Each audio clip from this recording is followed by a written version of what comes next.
ក្រាបទូលព្រះម្ចាស់ព្រះអង្គយើងព្រះម្ចាស់ទៅគូស៊ូវិញព្រាមតើព្រះអង្គមានរឿងអីទៅ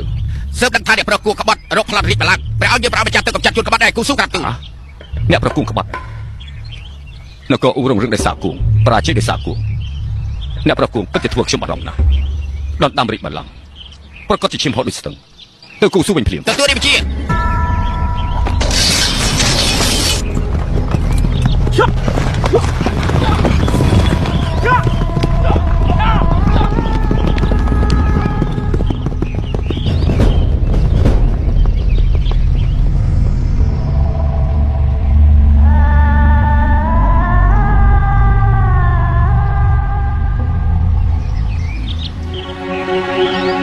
មិនដឹកស្មារតី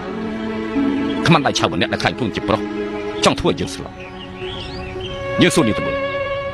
នាងមកពីកម្មគូស៊ូបែបទេប្រាប់ត្រូវតែចាំមិនទៅអូអញ្ចឹងគឺអ្នកប្រុសគូគេបញ្ជាឲ្យមកមែនទេគ្មានអ្នកណាឲ្យមកទេគឺមកខ្លួនឯងចង់មកក៏មកបើអញ្ចឹងខ្ញុំដូចជាមិនយល់ខ្ញុំហើយនឹងនាងមិនដែលមានដំណោះគ្នាទេហើយក៏គ្មានគំនុំនឹងគ្នាដែរហេតុអីបើជានាងចង់សម្រាប់ខ្ញុំយ៉ាងនេះគឺមិនចង់លោកទៅគូស៊ូវិញហេតុអីបើជាមិនចង់ឲ្យយើងទៅគូស៊ូវិញបើលោកទៅគូស៊ូវិញខ្លាចតែអ្នកប្រុសគូមិនអាចធ្វើជាស្ដេចនៅនគរអូអូបើអញ្ចឹងបានន័យថាអ្នកប្រុសគូគឺជាអ្នកបញ្ជានាងមកហើយខ្ញុំប្រាប់លោកឲ្យថាគ្មានអ្នកណាឲ្យខ្ញុំមកទេគឺខ្ញុំមកដោយខ្លួនឯងបើសិនជាមិនមែនអ្នកប្រុសគូបញ្ជានាងមកហេតុអីបានជានាងចង់ជួយគេដណ្ដើមរីកបល្ល័ង្កនេះជារឿងតាខ្លួនខ្ញុំមិនប្រាប់ឯងទេព្រះម្ចាស់ទូបង្គំចំណាំនេះបានស្រីចង្រៃតែខ្លួនជាប្រុសនេះនាងគឺជាមនុស្សរបស់អ្នកប្រុសគូបងស្រីនាងគឺប្រពន្ធចុងរបស់អ្នកប្រុសគូក្រាបទូលសុនអូរឿងនេះដូចជាមិនសូវស្រួលទេព្រះម្ចាស់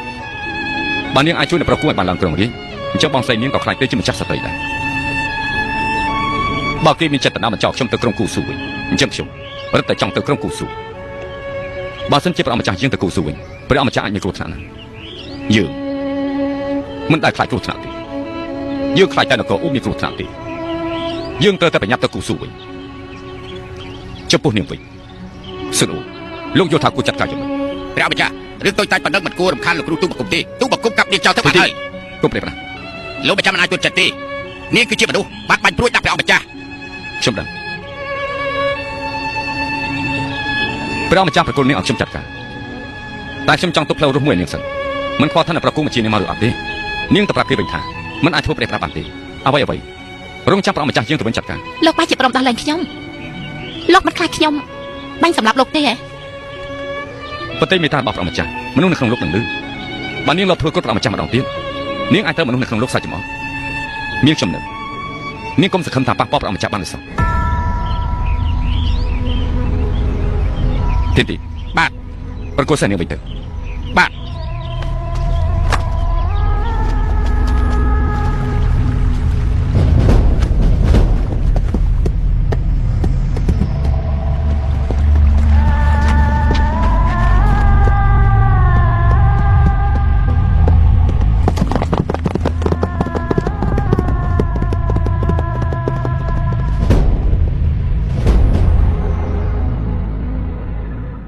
ព្រះបត្រាឈិនជីដឹកនាំកងទ័ព 30,000 នាក់ប្រយុទ្ធជាង2ខែទីបំផុតអាចទប់ទល់អ៊ីអ៊ុនមេតបនគរឈូឲ្យស្ថិតនៅភ្នំហួរអ៊ីអ៊ុនដឹកនាំកងទ័ពឈូ 60,000 នាក់ប្រកាសថាចង់កំទេចភ្នំហួរហើយក៏ចង់បាយលុកចូលគូស៊ូបំដៅនគរឈូរកកំចាត់យើងដោយនគរអូរកកំចាត់ឈូគេដឹកលឺគ្រប់គ្នានគរអូនិងឈូប្រយុទ្ធគ្នារាប់រយឆ្នាំមិនដឹកឈ្នះចាច់យុគបីយើងបានពិនិត្យមើលផ្កាយលើមេឃមានអាចផ្កាយធ្លាក់នៅក្រៅក្រុងគូស៊ូតែបើនគរអូចិត្តរងគ្រោះធំហើយព្រះអង្គជួយដល់បត្រាឈិនជីត្រូវការអ្នកប្រគួងដឹកនាំកងទ័ពទៅភ្នំហួរប៉ុន្តែទូបង្គំពំនាំរីបញ្ជា3លើកតែអ្នកប្រគួងនៅតែមិនព្រមដឹកនាំកងទ័ពទៅហើយមិនព្រមជួបទូបង្គំទៀតផងអ្នកប្រគួងមិនក៏មិនព្រមនាំទ័ពទៅជួយគេអ្នកប្រគួងនិយាយថាគេហាត់បញ្ជាគុណធ្វើមានរបបផ្លូវមិនអាចធ្វើដំណើរទៅកើតហាត់គុណធ្វើឲ្យរបបផ្លូវព្រះអង្គនេះគឺអ្នកប្រគួងប្រាលេសមិនព្រមទៅ